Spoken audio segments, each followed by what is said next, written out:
Thank you so much, John. It's so wonderful to be here. This is my 4th year attending, 1st year speaking. So it truly is a big honor and a full circle moment. So I just wanted to welcome everyone today. John mentioned, but the presentation for today is Unscrambling Technology Vocabulary, Making Sense of the Digital World. My name is Michelle, and I'm the Vital Living Program Coordinator at Eastside Neighborhood Services. So with that, I wanted to explain a little bit about Eastside, just to give you some context as to what I do and where I work. I will also briefly mention that there is a handout for today. So it is sort of hidden on that table in the back, so I apologize if you weren't able to grab one walking in, but please make sure that you grab one on your way out. A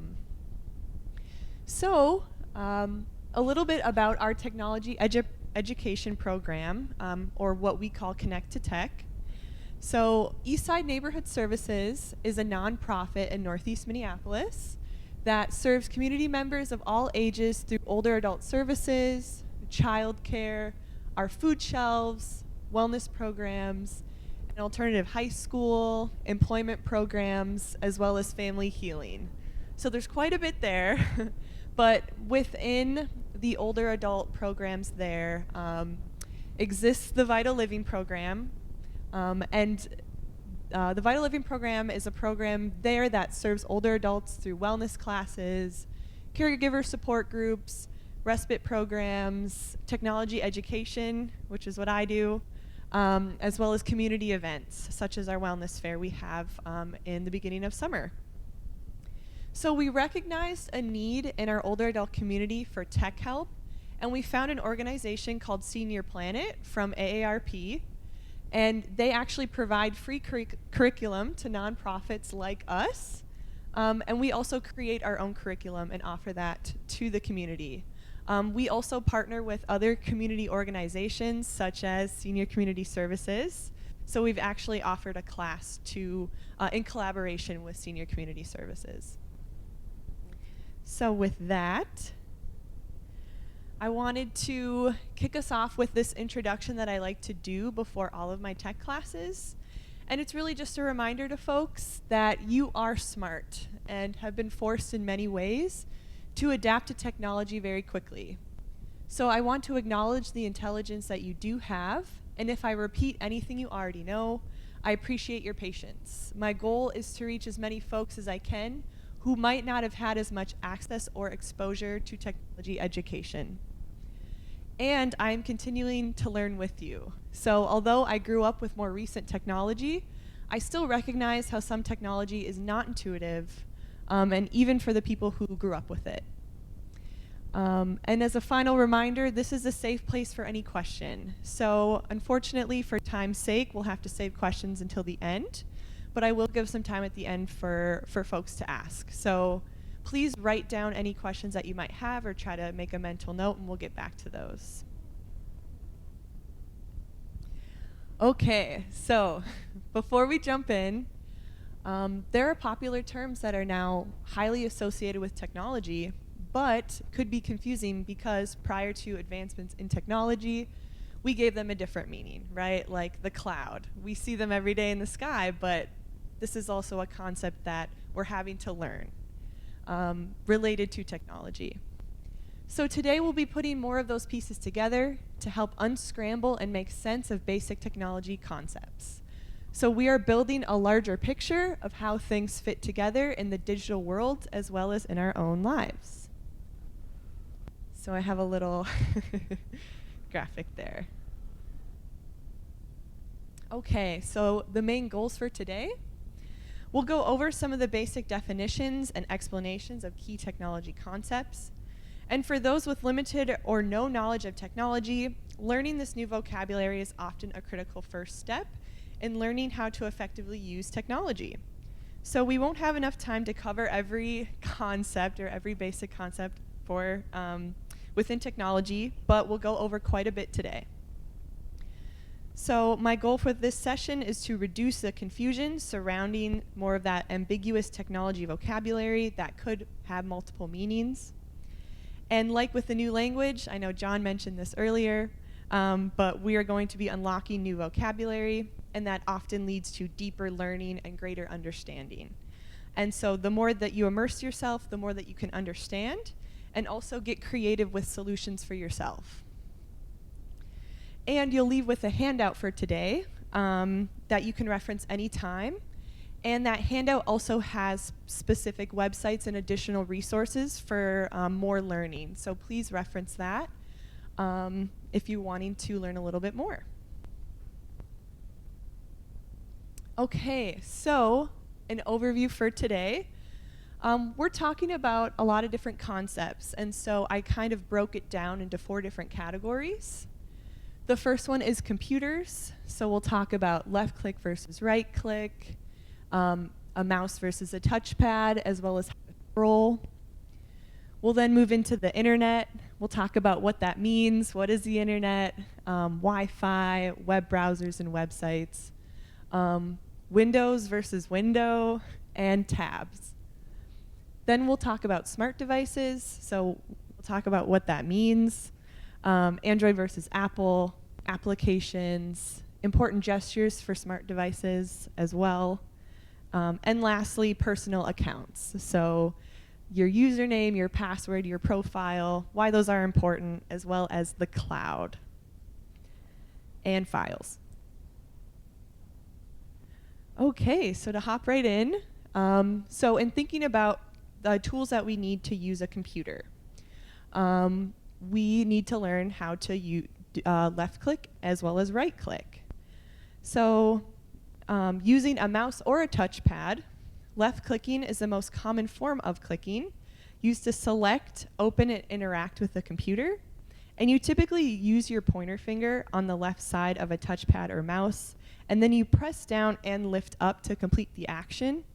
Often when you do that, you'll hear, because of it works like a button, you'll often hear a clicking sound, which is why we refer to it as clicking.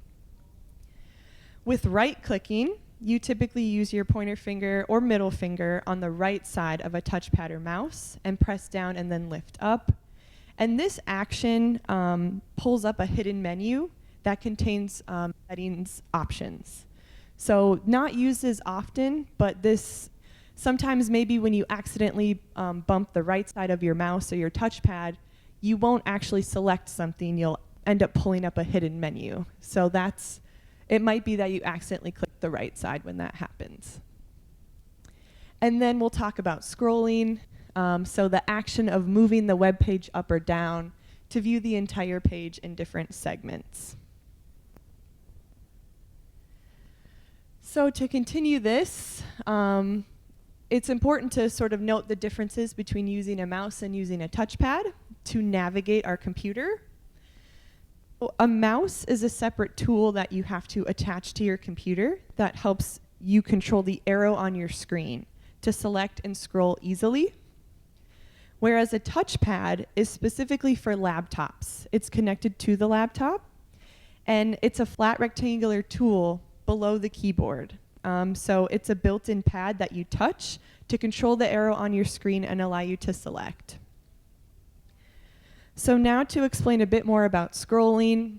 Obviously, we're not talking about the ancient text today. So when you scroll, you're moving that web page up and down to view the entirety of the page, and that works a little differently for a mouse. If you're using a mouse, you would scroll up and down using that center wheel. Whereas if you're using a touchpad, you would scroll up and down using 2 fingers, but keeping them on the touchpad the entire time and not lifting them off of it. There are other ways to scroll as well, and I just like to talk about all these different options because for some folks who might have mobility issues or struggle to use a touchpad or struggle to use a mouse, it's always good to know additional ways of doing things. So you can find the scroll bar, which is usually on the right-hand side of a web page, in order to move that up and down. So with a mouse, you can find the scroll bar located on the right-hand side of a web page, find the indicated part of the bar that you use to move the page up or down, and then you left-click and you hold your finger down without lifting your finger back up to move the mouse up or down. With the touchpad, you find the scroll bar located on the right-hand side of a web page, and you find the indicated part of the bar to move the page up or down. And then you left-click and you hold your finger down. And it's usually easier with a touchpad to use two hands. So while one holds down the left-click side, the other can swipe up and down on the touchpad, keeping the finger on the touchpad the entire time. And lastly, another way you can scroll is using your keyboard arrows. And this is also a good way if you do struggle with mobility in your hands. Sometimes it might be easier to use the keyboards on your, or the arrows on your keyboard. So you would have to select the page to make sure that your computer knows that when you want to scroll up or down using your arrows, that you would be doing it on the page that you click on. So you have to click a blank spot on your screen, and then you're often able to use those keyboard arrows. And then just as a side note, not all web pages work the same way, so it's always good to know multiple options to scroll as well. That brings us to our next category, which is the internet. So first, we'll be talking about the web, and not a spider's web, although Halloween is quickly approaching. We will be talking about the World Wide Web, which is actually what the web stands for, or it's a shortened version of the World Wide Web. So a slang term, if you will, that we're all pretty familiar with saying. So what is the World Wide Web? It is an online, interconnected system of digital information in the form of web pages that uses the internet to connect users across the globe.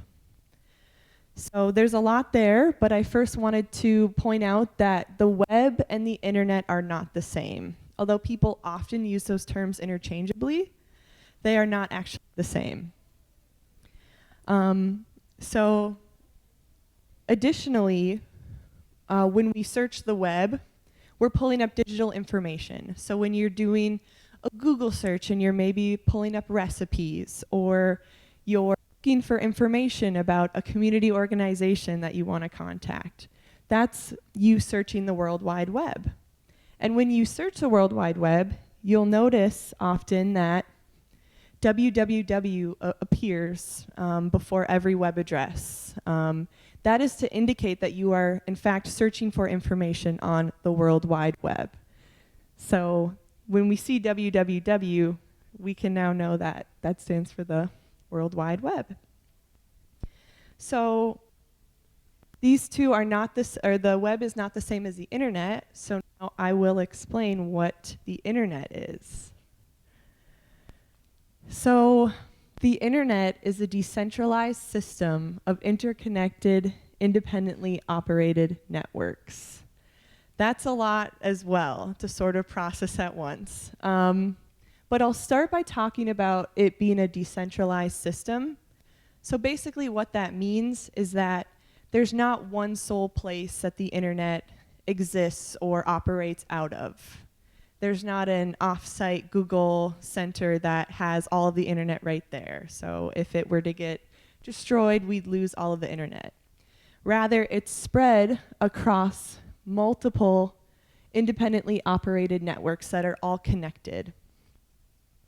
So what are these networks? They are local service providers, companies, universities, and governments that all work with each other based on voluntary agreements to ensure end-to-end connectivity of every part of the network. So to zoom out a bit,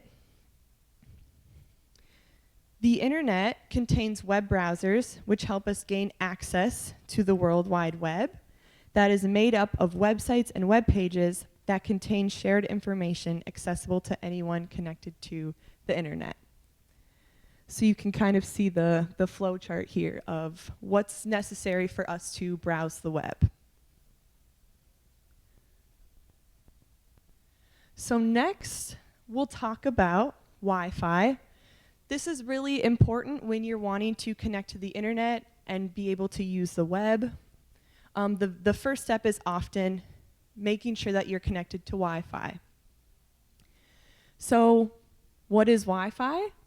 Wi-Fi is a way to get connected to the internet using radio waves rather than using cables or an Ethernet cord. So to sort of capture that, I have a little graphic. So over here in the upper right-hand corner is the standard Wi-Fi symbol, which often maybe looks like a fan or, a fan sort of looking shape, but it's actually supposed to represent the radio waves and what that looks like. And how do we access Wi-Fi? Well, we do that in a few ways. One of the most popular ways is using local service providers. So those are places such as CenturyLink or CenturyLink, Xfinity, or Comcast that provide you with connectivity through a physical router in your home. You can also get access through phone networks like Verizon and AT&T, just to name a few, as well as through phone plans, which offer you certain amounts of mobile data and use a wireless network to send internet access to a specific device within the plan. So you can use your smartphone as a mobile hotspot to connect other devices to the internet. And this often works by finding the settings on your device. If you're ever struggling with getting connected to the internet on your device, I always recommend the first step is to check your settings. Go to settings, find the area where it says connections, then check and see if your Wi-Fi is turned on. And if not, you can look for available networks, and you'll be able to hopefully spot your network from there and get connected. Another way to get connected to the Wi-Fi is also through community spaces that offer free or publicly available Wi-Fi, so maybe a password that they share with anyone. So like the library or a coffee shop. And these are good places to get free Wi-Fi, but I will always recommend that you exercise caution with any publicly available Wi-Fi, just so that you're making sure that you're staying secure while you're on the web. Okay. So now we'll move into talking about web browsers, which are also a really important part of searching the web while using the internet. So web browsers are applications that provide users access to websites and media from the World Wide Web while on the internet. So these are often that first stop. They can retrieve information from the web and display it on your device. So some examples that we might be familiar with, some popular web browsers, are Safari, Chrome, Bing, Microsoft Edge, Yahoo, Firefox, as well as DuckDuckGo. So there are quite a few different types of web browsers that we can choose to use when we're wanting to go online and use the web. So while there are differences in how they look and sort through websites, these web browsers all adhere to certain web standards so that websites can be accessed across browsers.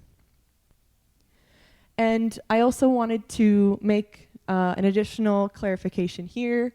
If you are unfamiliar, a website is actually a collection of web pages, where a web page is a single page of a website. So the two terms are not actually interchangeable. And you can kind of think about it like a book. So while a website is a collection of individual pages, it can be similar to looking at a website as like a book and a web page as a single page from the book. All right. So next, we will talk about Windows versus window.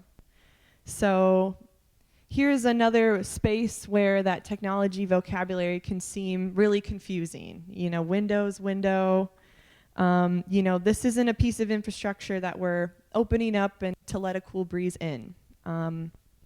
So the first Windows that we'll talk about usually uses a capital W. It has an S at the end of it. And this is actually referring to a computer operating system owned by Microsoft that is used to run personal computers or PCs.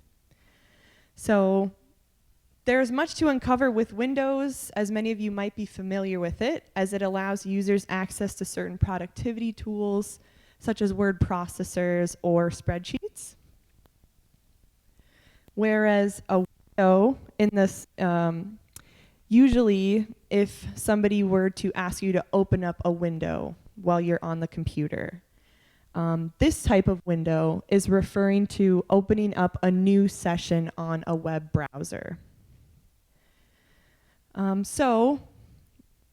If you look at this image over here in the bottom right-hand corner, it might be kind of hard to see from where some of you are, but there's actually 3 windows currently open. So there are 3 new sessions that are opened, whereas this image here to the left of that is just 1 window. And you'll see here there with this 1 window, it looks like there is 1 singular tab open, which brings us to our next piece that we'll talk about today, which are actually tabs. So tabs are another sort of term that we might have been familiar with being applied to traditional file folders or tab cards. So, you know, looking like these images here on the right. The tabs that we know now that are on our computers are modeled very similarly after those. And they are a feature that web browsers offer to allow for users to view multiple web pages within 1 window.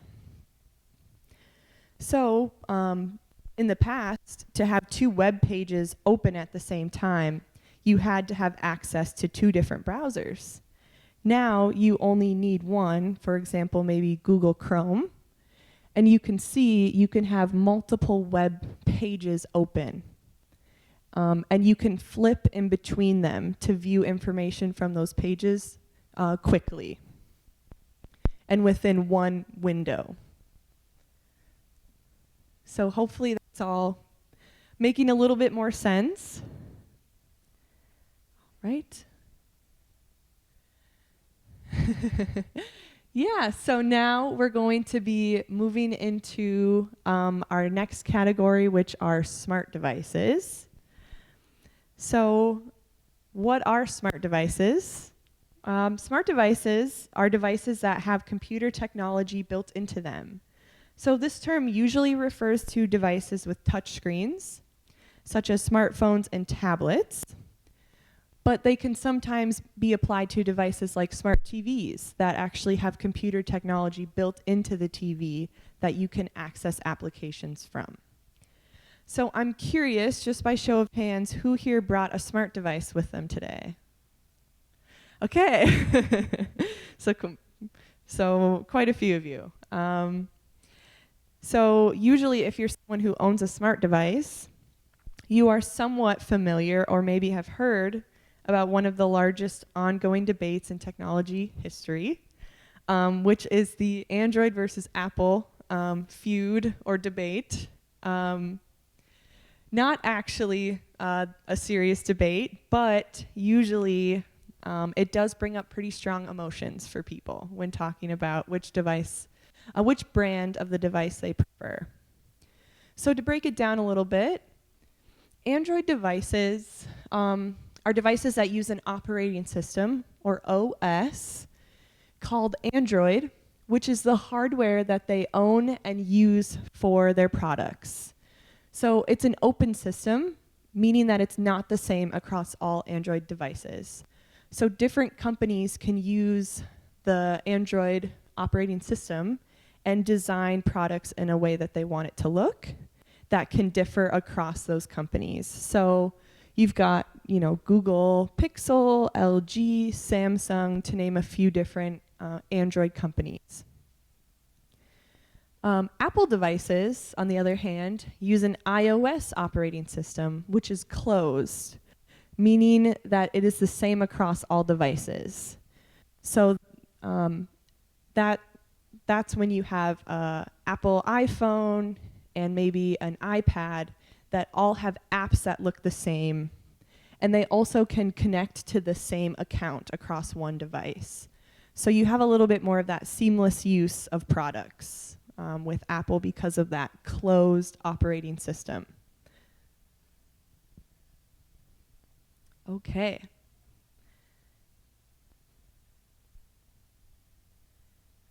So that brings us to our next, and I mentioned applications earlier, but we often hear the term app thrown around quite a bit.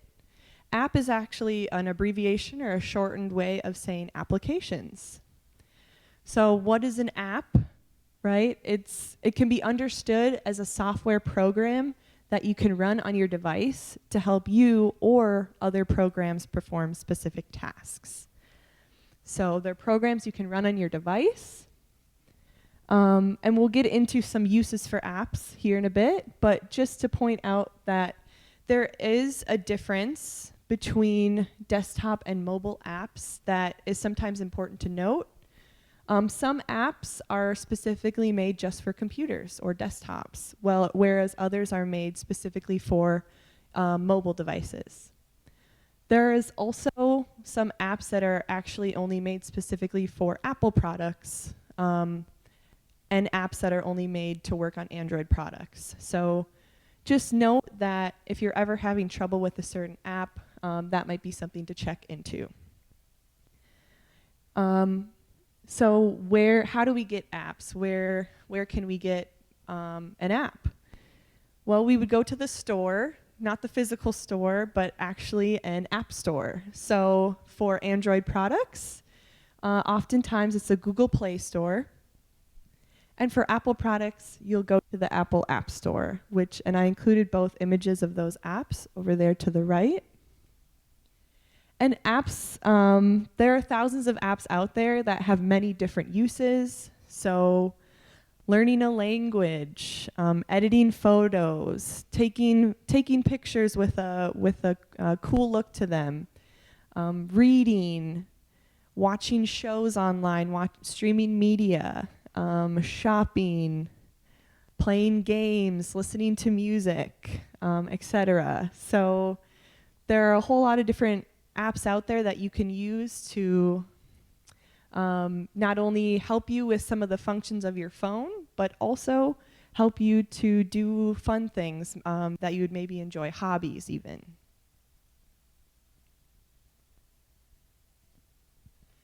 So when talking about smart devices, specifically the devices that have a touchscreen, I also wanted to break down some important gestures for those smart devices that are important to know and to think about, especially as they often are a little bit sensitive. So specifically, when we would tap on our touchscreen, that is the act of using the pad of your finger, briefly make contact with the screen in the indicated spot for 1 second, then quickly release. So it also requires no other contact points on the screen to select. So this is similar to when we would left click, right? But if we want to select something, maybe we want to open an app on our phone, we would have to make sure we tap down and quickly bring our finger off the screen, as well as have no other contact on the screen. So sometimes this can be difficult, especially for folks who might have a little bit more limited mobility in your hands. So if you're struggling to tap things on your smart device, sometimes it might be that timing of maybe you're keeping your finger a little bit too long on the screen. So next important gesture to note is the swiping gesture, which is a horizontal motion to either side. And using the pad of your finger, you hold down your finger on one side of the screen and gently swipe your finger to the opposite side of the screen, lifting your finger off the screen as you reach the other side.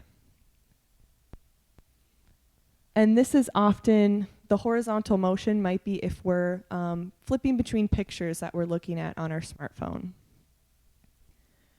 Scrolling is a vertical motion, so up or down. And similar to swiping, but instead you hold your finger down on the top or bottom of the screen and swipe your finger to the other end of the screen, lifting your finger off the screen as you reach the other end. So similar to a flicking motion. So sometimes we hear a lot about scrolling nowadays with social media being and having things, a feed to sort of scroll through. So this is that vertical motion, and it's sort of similar to flicking.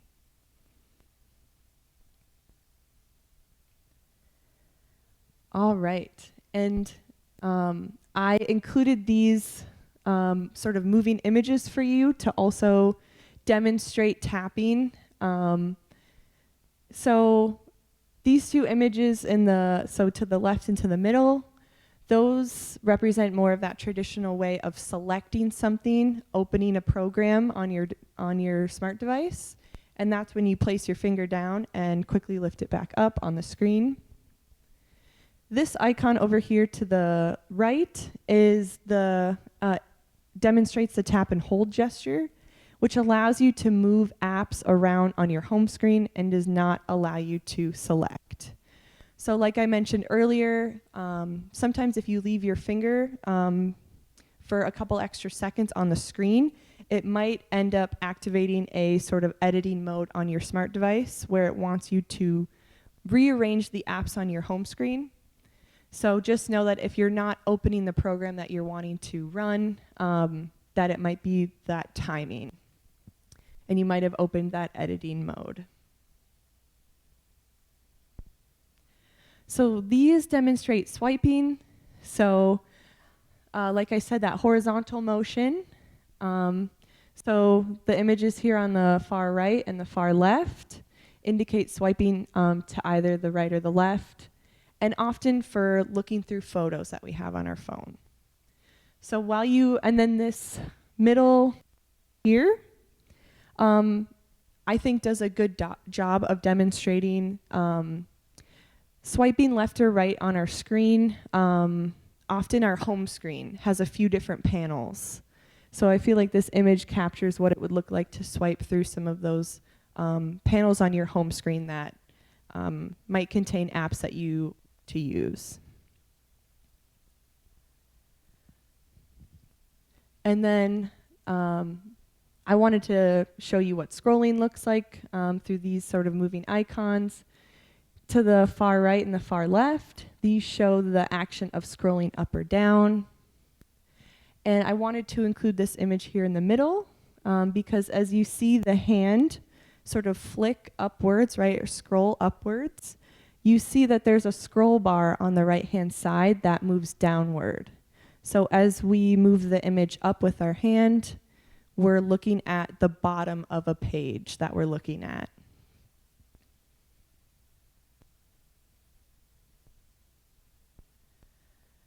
And this brings us to our personal account section of the presentation. So looking at username, password, and profile. So these are really important to know about, especially when we're creating a personal account or we're having to make sure that we're able to get into a personal account. So our username is an important piece of information that we need to log into a personal account, often an email address, and it identifies which account you want to log into. So often the name of that account. The password is the key you need to unlock a device or a personal account, and it's a combination of letters, numbers, and special characters that only you know, and it keeps your account secure. So I know that there's a program going on about security, but it's always a good reminder that when you are creating a password, If you can make it difficult to guess and use letters, numbers, as well as special characters, that helps to keep that password safer, and it's harder for people to figure out or to guess. So the username tells the personal account, or when you're trying to log into a personal account, the username lets that program know who is trying to log in, and that password is the key. It authenticates that it's actually you wanting to log into that account. And then for profile, this is an important piece to know about personal accounts. If you ever want to find the personal information that is connected to your account, you'd often go to the profile section. And usually the profile looks like a circle with a sort of person in the middle of it. And you can usually edit that personal information there, or like I said, check to see whose personal information is actually connected to the account. Or maybe what email you used to sign up for that account is sometimes important to know if you have multiple.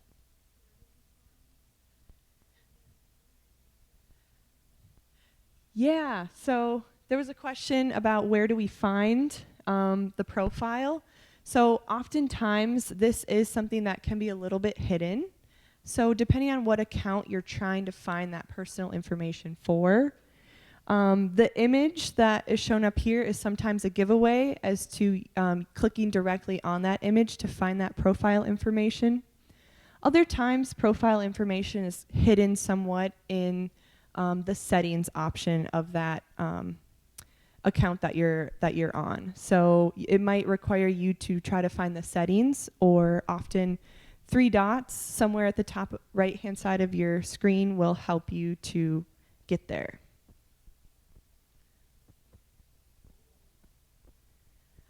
All right, and so we're nearing the end here, but a really important thing to learn about, to know about regarding personal accounts is the cloud and files. So not the white fluffy things floating around in the sky. The cloud is actually a way to save and store photos, documents, music, and other files through off-site secure online servers rather than on your device. While that does sound kind of daunting to think about, it actually is still a secure way to save those files. So as long as you have a connection to the internet, and you're using a specific cloud service, which we'll talk about, you can access data stored on the cloud from any device as long as that device has a connection to the internet. So it allows you to back up photos and other files safely. Oftentimes, folks are worried about, photos that they have that they don't want to lose. And using the cloud to save and store those files is a way to make sure that you keep those photos protected. So if your phone breaks or is stolen, you'll often be able to, on a separate device, log into your cloud account and access those photos. So when I'm talking about files, I just wanted to clarify here that a file is a collection of data stored on an electronic device. So those are images or documents, some of those important electronic documents that are saved to our device. So another thing to note about the cloud is if our device doesn't have a lot of space, and we notice that some of our photos and things that we've saved on the device is taking up a lot of space. Maybe we got a warning on our phone saying that a lot of space is being used. The cloud can help to allow you to save those documents to that specific space, and thus allow you to open up some of that space on your phone or your device. So where can I get the cloud? How do I get cloud storage? Oftentimes the device that you're using will allow you to, or give you an option for cloud storage. Specifically, right, Apple allows their users a bit of free space available in the cloud to store some of those photos and those documents and those files. Other phone service providers also typically offer cloud storage. So Verizon, for example, offers their users cloud storage. You might have to, and I should also preface that some of these do offer a certain amount of space that is free, but usually after a certain point, they might require you to pay to store your things in the cloud. Google also, if you create a Gmail account, offers a free certain amount of cloud storage available. But just note too that some of your emails are also taking up space along with your images and other documents. And Microsoft is just another example of a place that has available cloud storage and a certain amount for free.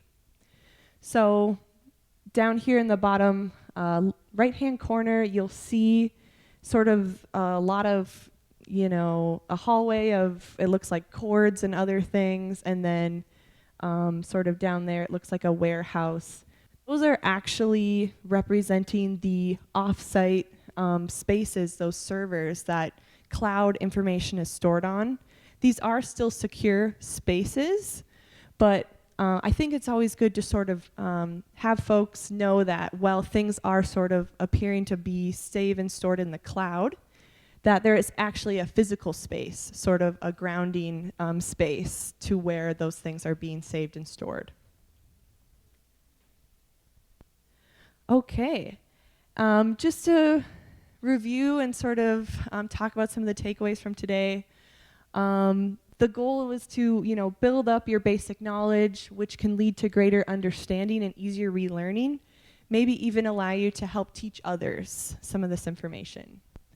And repetition is important, especially in building up those lasting skills, which is why I'm grateful that you all have the handout so that you can maybe look over some of the information we talked about today. And lastly, learning those basic terms also builds confidence. So you can teach others, or you can confidently move around your computer or your smart device and be able to keep up with all of the things that you're wanting to do. So this is sort of as we're filling in some of those gaps. We're learning more about technology. We're increasing that understanding, and we're making it easier and a more positive experience when we're using technology. So thank you for joining me today. I think we might have 5 minutes for questions. So, yes, thank you. Yes, I see some hands. I'm sorry, I saw yours first over. Yes, that's a great question. So I don't know too much about data centers, but I do know specifically Google, right, offers a lot of free cloud storage. So that's a lot of different files and things that they're saving and storing in offsite online servers. So they have a whole page on their website all about their data centers. So just in sort of reading through some of that information, you find out that they do keep these locations secure and secret and safe so that, a certain location couldn't be targeted for any reason. But that's a good place to go if you're wanting to learn more of that specific information. Yes.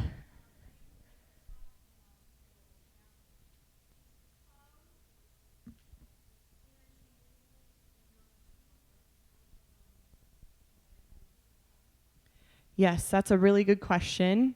So the cloud would actually be separate for each device, or for each company. So Apple has its own cloud storage that you would have to specifically go into that Apple account to access. So you couldn't access anything you save to the cloud on Microsoft in that Apple account. So if you do save things to the cloud in your Microsoft account, that would only be accessible through logging into and accessing your Microsoft account. Yeah, Deborah. Yeah.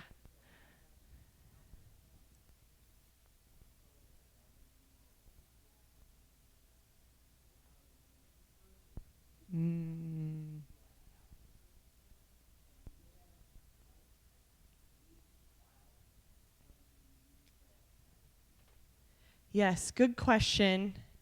So usually when you are approaching sort of that moment when all of that free storage is about to be used up, something that I like to tell people about is that, Google does offer a decent amount of free storage space through the cloud. So you could relieve this other account that you have by starting to then redirect saving photos or some of those other things to a Gmail account. That does take a little bit of sort of, making sure that you're turning on certain settings to back up photos or other things to your Google account rather than your Apple. But I also know too, you could potentially go through some of those current files that you have on your Apple device or within the Apple Cloud storage to potentially relieve or clear up some space so that you can continue to save things there.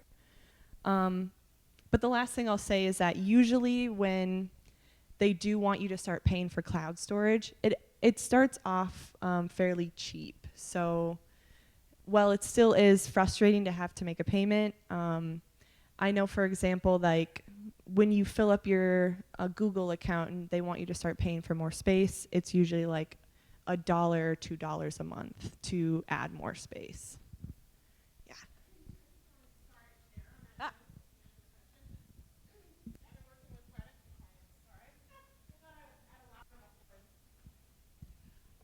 My name is Cynthia Child. I work with a technology program.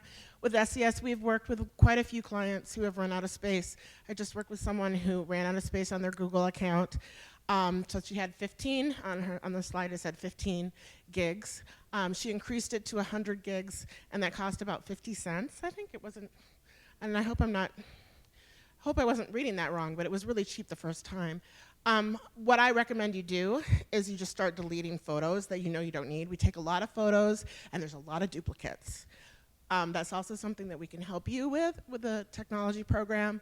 We can get some external storage and save your photos on the external storage, and then you can delete them. So, any other questions for Michelle? Oh, another question?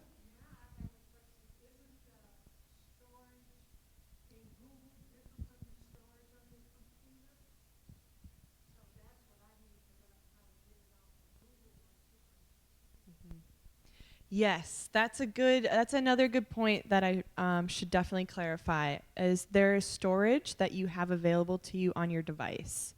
So usually you'll know how much that is when you get the device. Often the tech person helping you will let you know how much. It can be a little hard to understand, what all fits on your device and how much space that you do have. Often a place you can check this is in your settings. So you can go to your settings on your device and then find storage. And then you can see how much space that you have, or if there's anything that your device is recommending that you delete in order to help you save some of that space. But the cloud is all using the internet. So everything that you save there is not taking up space on your device. So if you are realizing that your device, maybe it's working a little bit more slowly, you really do need to start saving some space.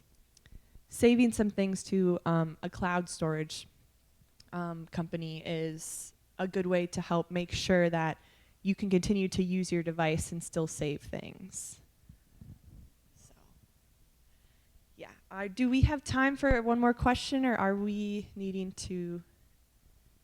Okay. Yes.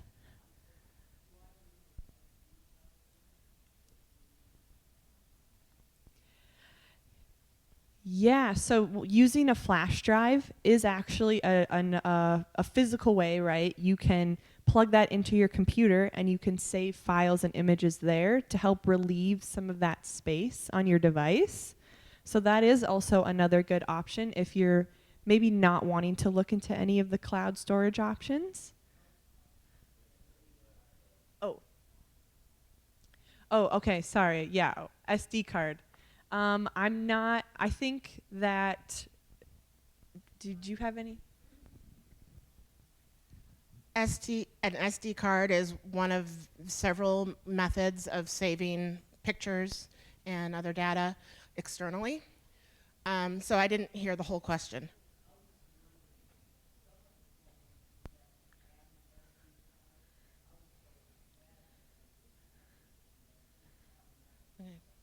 You don't have to have an SD card in order to save data on your phone. There's ways to connect your phone via a cable to your computer to transfer photos and such. But if you already have an SD card, yes, you can.